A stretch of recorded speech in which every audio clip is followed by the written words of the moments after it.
સ્વાગત છે મિત્રો ગુજુગન ચેનલમાં। આ વિડીયોની અંદર આપણે વાત કરવાના છીએ જે ગુજરાતની અંદર ખેડૂત માટે રજીસ્ટ્રેશન ચાલુ કરવામાં આવ્યા છે, જે કે આપણે ફાર્મર નોંધણી કહીએ છીએ। ફાર્મર નોંધણી કરાવવી કમ્પલસરી છે, તો એ શું છે, કોને કોને કરવાની જરૂરિયાત છે, એ કરેલા હોય તો તમને શું શું બેનિફિટ થઈ શકે, અને તમારે જો એ નોંધણી ઓનલાઈન અથવા તમારે જો ઓફલાઈન કરવી હોય તો તમે કઈ રીતે કરી શકો, એની વાત આપણે આ વિડીયોમાં કરવાના છીએ। તો સૌપ્રથમ એની માટે આ જાગરણનો જે આર્ટિકલ છે એની લિંક તમને ડિસ્ક્રિપ્શનમાં આપી દઈશ, એની અંદર બધી ડિટેલ્સમાં માહિતી આપેલી છે। તો સૌપ્રથમ જાણીએ કે આ જે ફાર્મર રજિસ્ટ્રેશન ચાલુ કરવામાં આવ્યું છે એનો મુખ્ય ધ્યેય એ છે કે કેન્દ્ર સરકાર અથવા રાજ્ય સરકાર દ્વારા ઘણી બધી યોજના ખેડૂતો માટે ચાલુ કરવામાં આવે છે, પણ કેન્દ્ર અને રાજ્ય સરકાર પાસે કોઈ એવો ફિક્સ ડેટા નથી કે આ યોજના આપણે ચાલુ કરીએ એની માટે આટલા બેનિફિશિયરી, ખેડૂત માટે આ યોજના આપણે ચાલુ કરીએ તો આની માટે આટલા બેનિફિશિયરી। તો એ રેકોર્ડ રાખવા માટે સરકાર પાસે કેન્દ્ર સરકારે જેટલી પણ રાજ્ય સરકાર છે એ લોકોને જેટલા પણ ફાર્મર છે એનું નોંધણી કરાવવા માટે કહેલું છે। તો એને અનુલક્ષીને ગુજરાત સરકાર દ્વારા આ જે ફાર્મર રજિસ્ટ્રેશન છે એ ચાલુ કરવામાં આવેલું છે। ઠીક છે, પછી આપણે વાત કરીએ કે જો તમારે એના ફાયદાઓની આપણે વાત કરીએ તો એમાં જે એના ફાયદા છે કે પ્રધાનમંત્રી કિસાન સન્માન નિધિ યોજના, પછી છે ક્રેડિટ કાર્ડ સહાય યોજના, નેચરલ એગ્રીકલ્ચર માર્કેટ સહાય યોજના, ફસલ વીમા યોજના જેવી જેટલી પણ ગવર્મેન્ટ ફાર્મર માટે જેટલી પણ સ્કીમ લોન્ચ કરે છે એ યોજના તમને ઇઝીલી બેનિફિટ થઈ શકે। તો એવી રીતે તમને એક યુનિક આઈડી, આ ફાર્મર રજિસ્ટ્રેશન તમે કરેલું છે તો યુનિક આઈડી આપવામાં આવશે, જે આઈડીથી તમે ઇઝીલી છે આ યોજનાનો લાભ લઈ શકો છો। જેવી રીતે આધાર કાર્ડની અંદર તમને એક યુનિક આઈડી આપવામાં આવે છે, એવી રીતે આમાં તમને યુનિક આઈડી આપવામાં આવશે। પછી એ વાત કરીએ કે જો તમારે આનું નોંધણી કરાવવી તો તમે કઈ રીતે કરાવી શકો। તો જો તમારે ઓનલાઈન કરવી હોય તો તમે ઓનલાઈન પણ કરી શકો છો, અને જો તમારે ઓફલાઈન કરવી હોય તો તમે ઓફલાઈન પણ કરી શકો છો।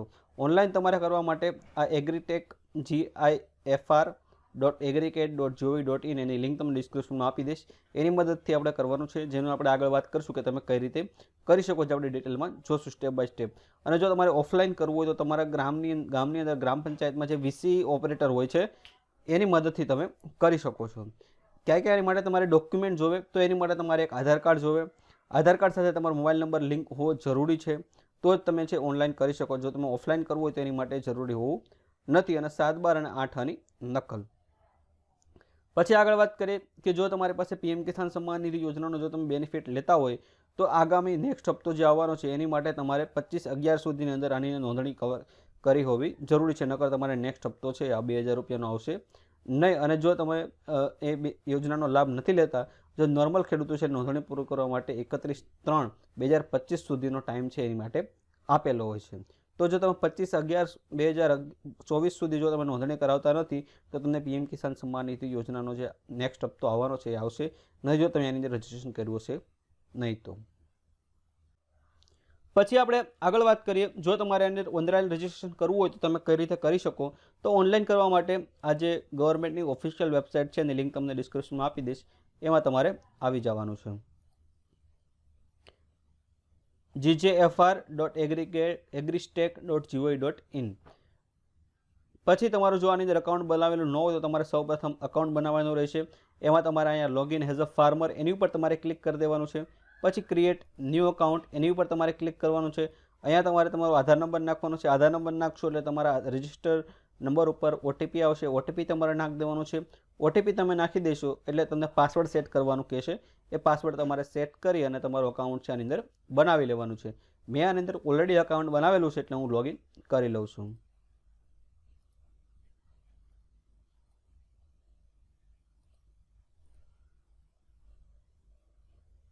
તો લોગિન માટે અહીંયા ફાર્મર તમારે ક્લિક કરી લેવાનું છે। અહીંયા તમારે તમારો મોબાઈલ નંબર જે તમારો આઈડી થશે, પછી તમે જે પાસવર્ડ રાખ્યો હોય એ પાસવર્ડથી પણ તમે લોગિન કરી શકો છો, અને ઓટીપીથી પણ તમે કરી શકો છો। તો હું અહીંયા પાસવર્ડ નાખી દઉં છું અને પછી અહીંયા તમારે કેપ્ચા નાખી દેવાના છે।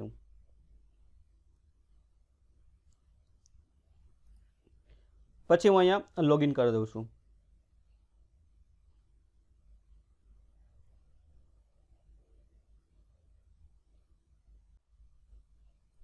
પછી તમે do you want to change your number, તો એમાં તમારે નો કરી દેવાનું છે।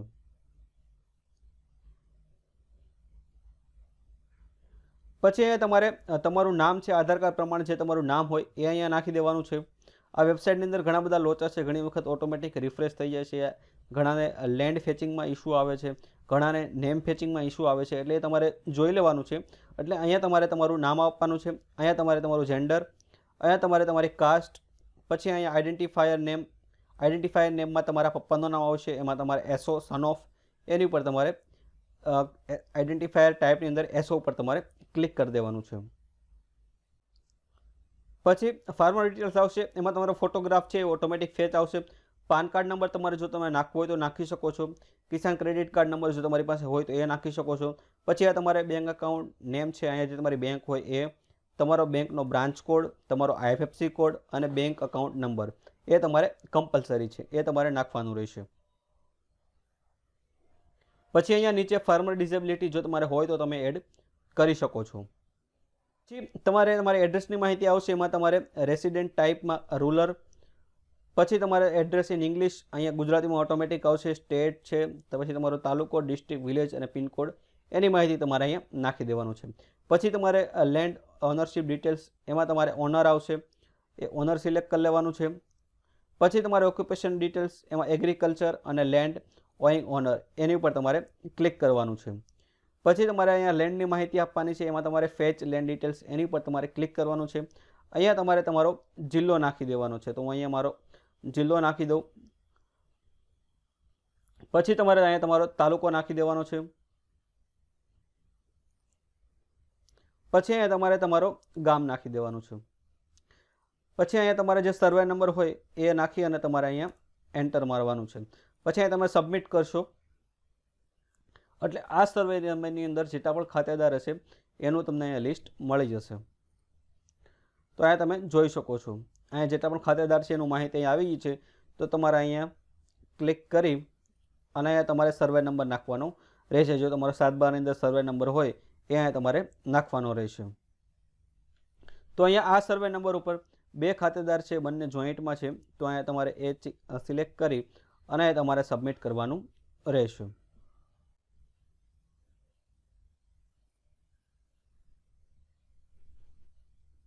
પછી અહીંયા તમારે ચેકબોક્સ કરી અને સબમિટ કરી લેવાનું છે. એ તમે સબમિટ કરશો એટલે અહીંયા તમારે એની ડિટેલ્સ આવી જશે. અહીંયા તમારે ટિક કરી અને વેરીફાઈ ઓલ લેન્ડ એની ઉપર તમારે ક્લિક કરી દેવાનું છે. એ કરશો એટલે પછી નીચે તમારે અહીંયા સોશિયલ રજિસ્ટ્રેશન ડિટેલ્સ એ તમારે નાખવું તો તમે નાખી શકો છો, એ કમ્પલસરી નથી. પછી તમારે ડિપાર્ટમેન્ટ અગ્રુવલની અંદર અહીંયા તમારે રેવન્યુ સિલેક્ટ કરવાનું છે, ફાર્મર કન્સેન્ટ એ તમારે બટન ચેક કરી દેવાનું છે અને પછી તમારે સબમિટનું બટન છે અહીંયા ઓપન થઈ જશે. એ સબમિટનું બટન ઓપન થઈ જાય એટલે તમને ઈ સાઇનનો ઓપ્શન આવશે. ઈ સાઇનની અંદર તમને તમારો આધાર કાર્ડ નંબર નાખશે, આધાર કાર્ડ નંબરની ઉપર પાછું OTP આવશે. એ OTP તમે વેરીફાઈ કરશો એટલે તમારું ફોર્મ છે અહીંયા સબમિટ થઈ જશે. મેં આની અંદર ઓલરેડી ફોર્મ સબમિટ કરેલું છે એટલે અહીંયા હું બીજી વખત સબમિટ કરી શકતો નથી. હું તમને આની અંદર મારું સ્ટેટસ બતાવી દઉં કે સ્ટેટસ શું છે. તો તમારે સ્ટેટસ ચેક કરવા માટે અહીંયા ચેક એનરોલમેન્ટ સ્ટેટસ એની ઉપર તમારે ક્લિક કરવાનું છે. તમે સબમિટ કર્યા પછી એટલે તમારા જે તમે નોંધણી કરી છે એનું ક્યાં સ્ટેજમાં એનું સ્ટેટસ છે એ તમે ચેક કરી શકો છો. એટલે તમે જોઈ શકો છો કે એનરોલમેન્ટ નંબર જનરેટ થઈ ગયો છે અને અપ્રુવલ સ્ટેટસ અત્યારે પેન્ડિંગ છે. એટલે જે આપણે નોંધણી કરી એ હજી પેન્ડિંગ છે. આની અંદર મેક્સિમમ 15 થી 30 દિવસનો સમય લાગી શકે છે. જો એ લોકોને કંઈ ડાઉટ હશે તો એ લોકોને તમને કોલ આવશે કે આ ડોક્યુમેન્ટની અંદર કંઈ ઇસ્યુ છે. જો કંઈ ઇસ્યુ નહીં હોય તો તમારું નોંધણી છે અને તમને યુનિક ID નંબર મળી જશે. ઠીક છે. તો આવી રીતે જો તમારે નોંધણી કરવી હોય ફાર્મર રજિસ્ટ્રેશનની આ વેબસાઇટની મદદથી તો તમે નોંધણી કરી શકો છો. અને આ વેબસાઇટની લિંક પણ તમને ડિસ્ક્રિપ્શનમાં આપી દઈશ અને આર્ટિકલની લિંક પણ તમને ડિસ્ક્રિપ્શનમાં આપી દઈશ. આ નોંધણી સંબંધિત જો તમને કોઈ વધારે કોઈ પ્રશ્ન હોય તો તમે કોમેન્ટ સેક્શનમાં જણાવી શકો છો. તેનો જવાબ દેવા હું પૂરતો પ્રયત્ન કરીશ. આ વિડીયો જોવા માટે તમારો ખૂબ ખૂબ આભાર.